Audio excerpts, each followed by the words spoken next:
Live from New Delhi, you're watching DD India Live, India's voice to the world. I'm Ramesh Ramachandran. Coming up in the next 30 minutes. India's Prime Minister Narendra Modi to be sworn in for a historic third consecutive term. World leaders invited to his inauguration.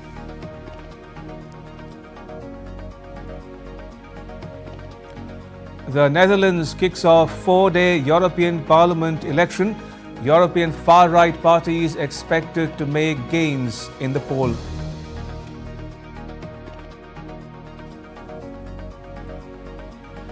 Germany's Chancellor Olaf Scholz reiterates his support for Ukraine using Western weapons against Russia, but the Kremlin warns of consequences. And world leaders and veterans gather at Normandy in France to mark the 80th anniversary of the D-Day landings.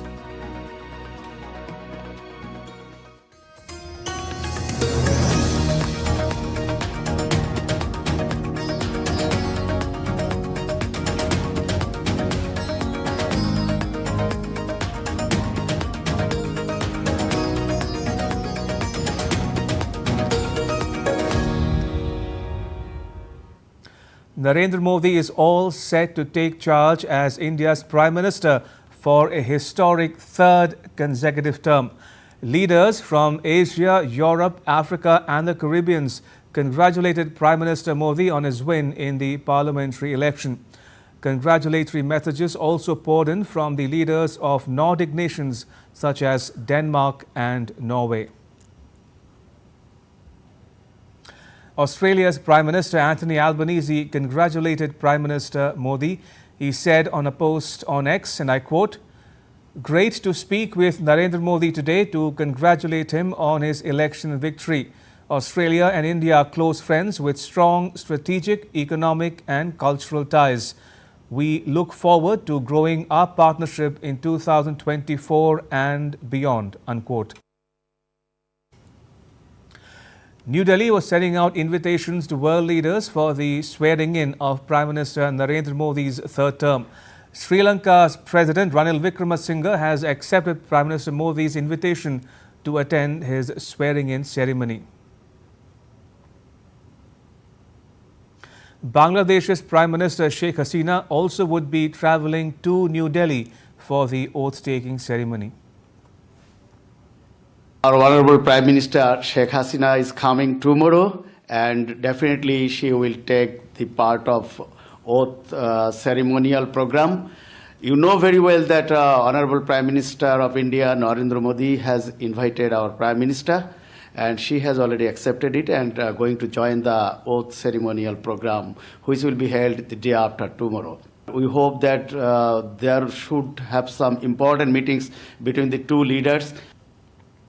Prime Minister Modi thanked European Commission President Ursula von der Leyen for her congratulatory message. He said on X, and I quote, "Thank President Ursula von der Leyen for her call as we mark the 20th anniversary of the strategic partnership. We are committed to working together to further strengthen the ties for global good. My best wishes for the European parliamentary elections," unquote. Prime Minister Modi received a phone call from France's President Emmanuel Macron as well. The Prime Minister wrote on social media platform X, and I quote, "Delighted to receive a phone call from my dear friend Emmanuel Macron, conveyed my commitment to work together to accomplish the ambitious Horizon 2047 roadmap. The strong and trusted strategic partnership between India and France is slated to scale newer heights in the times to come." Meanwhile, BJP leaders Amit Shah and Rajnath Singh held talks with party President JP Nadda in New Delhi on Thursday as the ruling National Democratic Alliance set government formation efforts in motion under the leadership of Prime Minister Narendra Modi. NDA lawmakers will meet on Friday. The new government will likely be sworn in over the weekend. In other news, 4 days of voting in the European Parliament election kicked off in the Netherlands on Thursday. Dutch nationalist Geert Wilders has cast his ballot. Wilders looked set for new electoral games as a nationwide opinion poll shows that his party is in a tie for first place along with Labour and Green Left combination, with both projected to get 8 seats. The election to be held across all 27 EU member states from 6th to the 9th of June will have an impact across the European Union and beyond. Polling in the Netherlands will be followed by Ireland and Malta on Friday and Latvia and Slovakia on Saturday. The remaining EU member states will vote on Sunday. Results are expected by Sunday evening local time. Now, 370 million people in all 27 EU member states are eligible to vote. Voters will be selecting 720 members of the European Parliament. Seats are allocated according to each country's population. And Alex Kadia sent us this report from Brussels. Well, certainly these elections are the second biggest democratic exercise, of course, after the Indian elections, those 27 countries going to the polls. And what will happen is that the voters will make national decisions, voting for parties in their countries. But then the big question is, how do those individual parties work together once they get to the European Parliament? They will form these parliamentary groups together in the European Parliament. So the question will be, how will the right-wing parties from the Netherlands, from Italy, from France, from Germany, Spain work together in that Parliament? Ditto for the Greens and the left-wing parties. How will they be able to form coalitions to then be able either to govern or block or have influence in that European Parliament? So you will see those results coming on Sunday evening. All of these countries going on separate days because, as I mentioned, and as you rightly mentioned, 370 million voters across 4 days and across the European Union. The thing to look out for is exactly how much, what the breakdown will be of who gets what proportion of MEPs in the European Parliament, because that will decide who gets the top jobs. Ursula von der Leyen, the President of the European Commission, that building behind me, she's just had a phone call with Prime Minister Narendra Modi congratulating him on his election victory. She will be looking very closely at the European elections because the MEPs will decide who is the next President of the European Commission, and crucially that will be a big question for Ursula von der Leyen.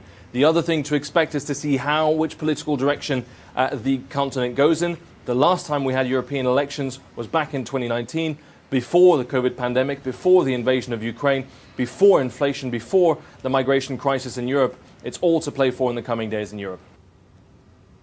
In South Africa, leaders of the African National Congress party held talks to try to agree on potential partners to form a new government. The party was looking at all options to form the government after losing its parliamentary majority in an election last week.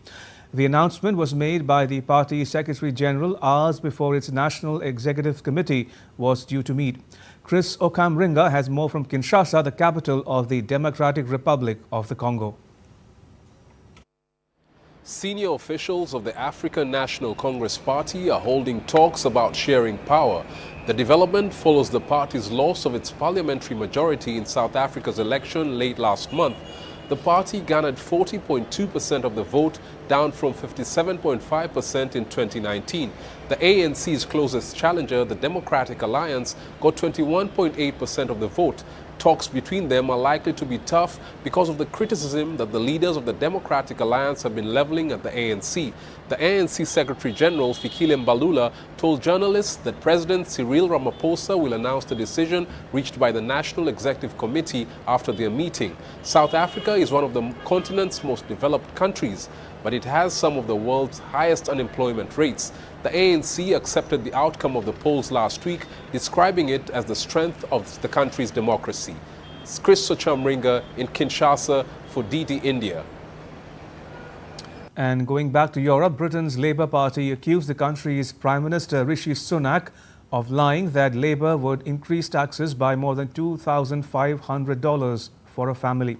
Sunak, whose Conservative Party is struggling in opinion polls before the 4th July election, used the figure repeatedly in Tuesday's television debate with opposition Labour leader Keir Starmer. Starmer made the comments in Portsmouth, where he and Sunak visited as part of the World War II D-Day commemoration. Starmer said that he stood by Vaughan Gething, leader of the semi-autonomous Welsh government, who lost a non-binding vote of confidence on Wednesday. We've been very clear throughout that all of our plans are fully costed and fully funded. And that means no tax rises for working people. And I'll spell that out. No income tax, no national insurance, no VAT. What you saw last night was a Prime Minister with his back against the wall, desperately trying to defend 14 years of failure, resorting, and it was a flash of his character, an insight into his character, to lies. Veterans and world leaders gathered in France to mark the 80th anniversary of the 6th June 1944 D-Day landings. This day was regarded as the turning point of World War II, as more than 150,000 Allied soldiers arrived in France by sea and air to drive out the forces of Nazi Germany. US President Joe Biden, British Prime Minister Rishi Sunak, Britain's King Charles and French President Emmanuel Macron all took part in the ceremony.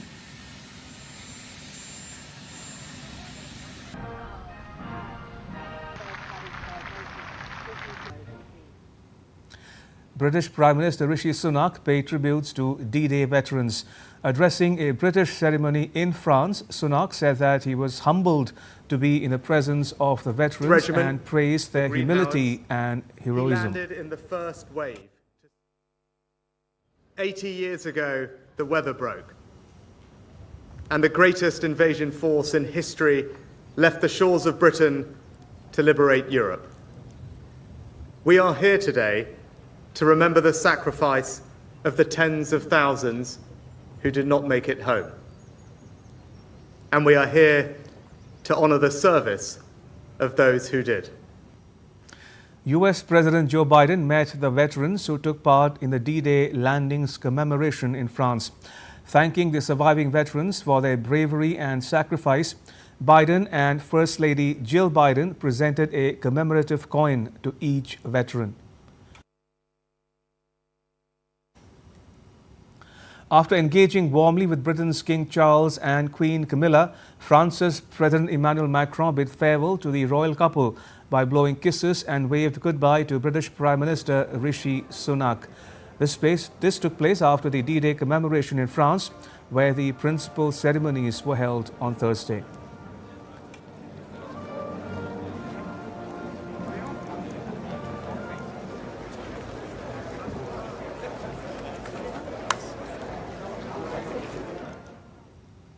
And still to come on DD India Live. Russia's President Vladimir Putin warns the West again that Moscow could use all available means to defend itself if its sovereignty or territorial integrity are threatened. And Israel claims to have eliminated Hamas terrorists in an airstrike on a school in central Gaza.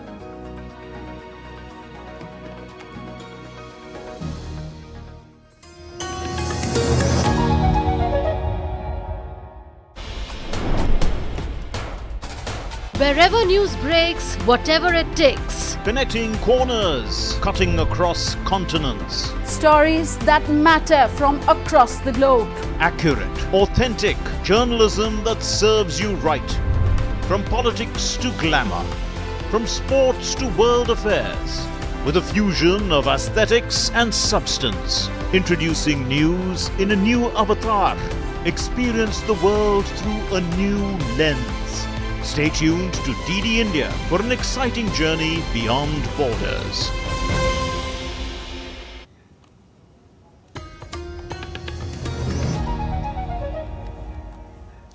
You're watching DD India Live. I'm Ramesh Ramachandran.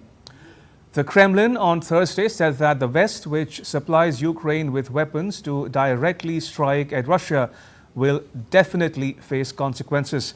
The Kremlin spokesperson Dmitry Peskov's comments came after Russia's President Vladimir Putin said that he could supply weapons within striking distance of interests associated with the United States and its European allies if they allowed Kiev to strike deeper into Russia with long-range weapons supplied to it by the West.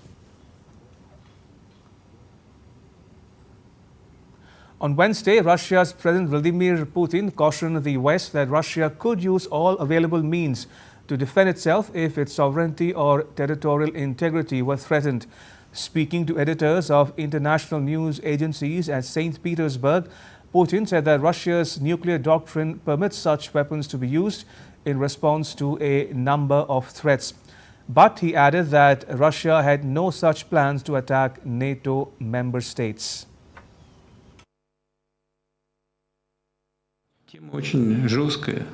For some reason, the West believes that Russia will never use them. We have a nuclear doctrine. Look what it says. If someone's actions threaten our sovereignty and territorial integrity, we consider it possible for us to use all means at our disposal. This should not be taken lightly, superficially but professionally. Putin also said that supply of weapons to war zones was a bad thing and a dangerous move. He specifically mentioned German arms deliveries to Ukraine. He said that the German tanks on the battlefield in Ukraine came as a moral and ethical shock in Russia. Putin said that if German supplied missiles ever strike targets in Russian territory, it would ultimately destroy bilateral relations. Now when they say that some more missiles will appear that will strike targets on Russian territory, this of course is ultimately destroying Russo-German relations. Meanwhile, Germany's Chancellor Olaf Scholz on Thursday reiterated his stance that Ukraine could use weapons supplied to it by the West to defend itself against attacks launched from inside Russia, particularly those made against the Kharkiv region. Addressing the lower house of Germany's legislature, Scholz said that Ukraine can also use the weapons supplied by the United States and allies in order to defend itself from Russian attacks, but always in accordance with international legal obligations. We have jointly reaffirmed that Ukraine has the right under international law to defend itself against attacks on its territory, its cities and its citizens. This also applies to attacks such as those in the Kharkiv area, which Russia carries out from positions in the directly neighboring Russian border area. Ukraine can also use the weapons supplied by us and our allies to defend itself against such attacks. For his part, NATO Secretary General Jens Stoltenberg said on Thursday that allies should ensure that gaps in military support to Ukraine are not repeated. Stoltenberg said that Ukraine needed predictability and accountability in terms of military support. In NATO on how to establish a NATO mission for Ukraine and also how to agree a long-term financial pledge to ensure that Ukraine gets the predictability and the accountability they need when it comes to military support from NATO allies to Ukraine. And Dasha Chernyshova has more from Moscow. Well, certainly Moscow says that any country that is providing weapons to Ukraine is doing a very bad thing, especially since in this case we're not talking just about the arms deliveries but also about the arms management. With regard to that, President Vladimir Putin has explained that it is impossible to use some of those long-range weapons without the Western countries' help, their space intelligence data as well as their specialists who manage the certain types of weapons such as ATACMS and Storm Shadows, and that's why he said that Russia cannot leave this move unattended and unanswered if Ukraine is allowed to use those weapons against the targets inside Russia. He said that first of all Moscow is going to improve its air defense systems to make sure that Russia is safe from those threats, but also he noted that Moscow reserves the right to provide same class weapons to the countries that are in the close vicinity to the Western countries that provide such weapons to Ukraine, so that it creates some sort of sensitivity, a vulnerability to the Western countries. And the Kremlin on Thursday said very clearly that the Russian president has made clear that this move, this permission for Ukraine, will not be left unanswered. So we are expecting now to hear for more details from the Kremlin as to where Russia is going to provide these types of weapons. So far, the Kremlin said the Russian president has explicitly outlined Russia's position. But again, we don't know yet where those weapons could be located. And now to news from West Asia, where Israel on Thursday claimed to have eliminated several Hamas terrorists in an airstrike on a school in central Gaza. Israel's military said it had taken steps to protect civilians before its fighter jets carried out the strike. An Israeli military spokesperson accused Hamas and Islamic Jihad of deliberately using UN facilities as an operational base, and that 20 to 30 Hamas terrorists were located in the compound, many of whom had been killed.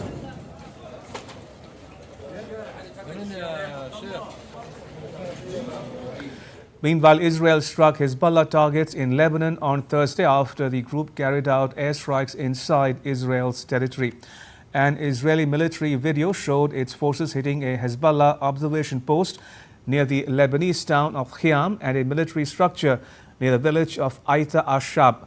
The Hezbollah projectiles, described by the group as kamikaze drones, were launched into northern Israel on Wednesday. At least 7 people were wounded.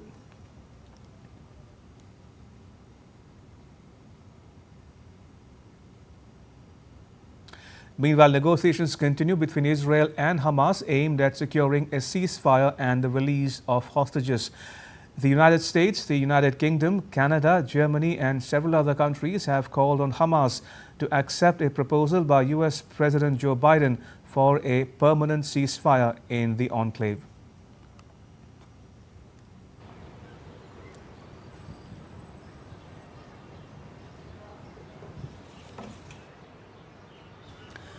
And Sarah Coates joins us from Tel Aviv. Sarah, what more can you tell us about an Israeli strike on a UN-run school in Gaza?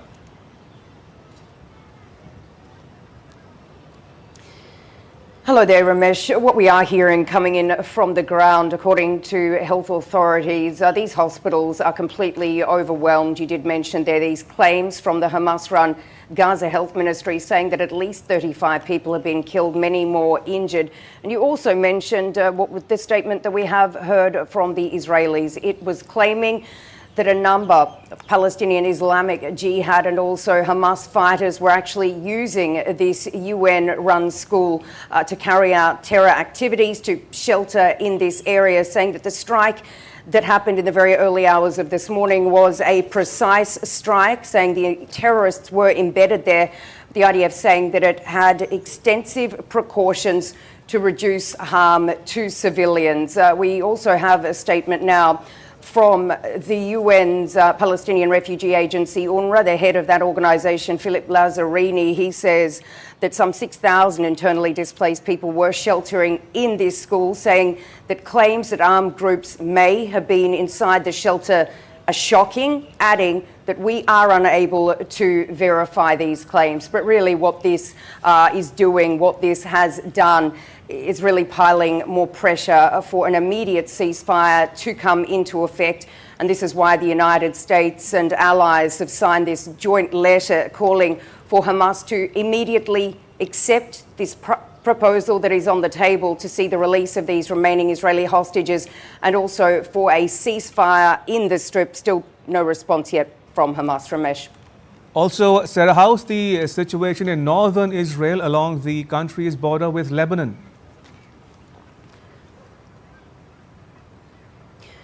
Ramesh, this is an extremely worrying situation. This is an unprecedented situation right now that these people there are facing. I was actually up in the north yesterday and just got back a short while ago.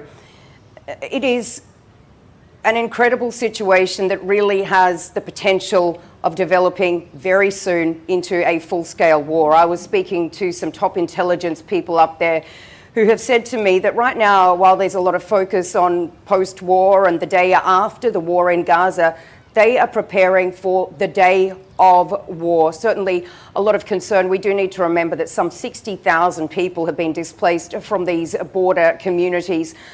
They are unable to go home right now given the dire security situation. When these missiles and these drones are launched from southern Lebanon, other parts of around that border there isn't time for people to get to shelter. Often sirens do not even ring out until after a missile has hit the ground. Now, we were basically 2 kilometres on that from that border at a place called Kiryat Shimona. It is extremely troubling. As I mentioned, most people have fled, they've been evacuated.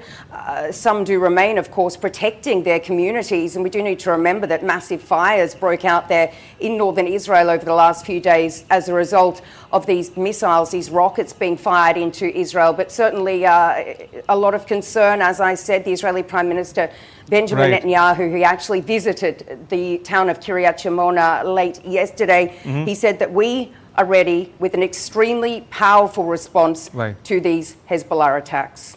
Sarah, thank you. Sarah Coates there in Tel Aviv. Right, and now to all the news from the world of sport.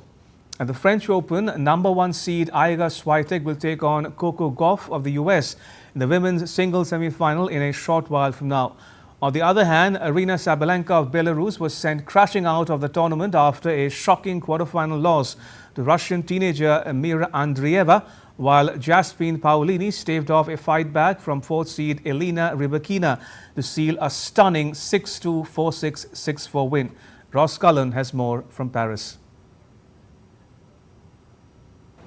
Well, Iga Swiatek has said that Coco Gauff has improved her mentality and she is now a much stronger player mentally, and it's going to be a much tougher proposition for Iga Swiatek to try to reach the French Open final and continue this quest to win 3 on the trots. But Coco Gauff has now got that has not got the problem in terms of landing her first Grand Slam title. She's already done that in the US Open, so we know that she has what it takes to win a major. But in terms of they're going to come up against, it's going to be either Mira Andreeva or Jasmine Paolini, who are facing off in the other semi-final. Sabalenka managed to win the first set and looked as though she had some stomach issues in the second and the third.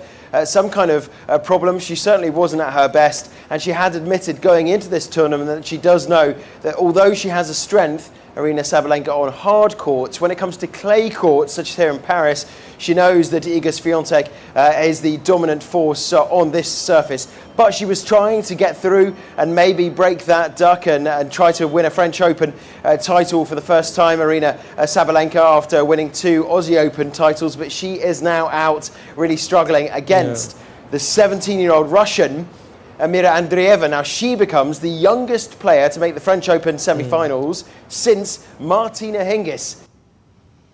And with that, it's a wrap on this edition of DD India Live. For those of you on the go, you can get all the latest news and updates on the DD India mobile app. The app is available on both Android and iOS platforms. You can scan the QR code to download it. Let us know your thoughts on the news of the day. You can connect with us on Facebook, X and Instagram. You can also check out our website ddindia.co.in. We'll be back with more news as it breaks here on DD India. I'm Ramesh Ramachandran. From all of us here in New Delhi, thanks for watching DD India Live.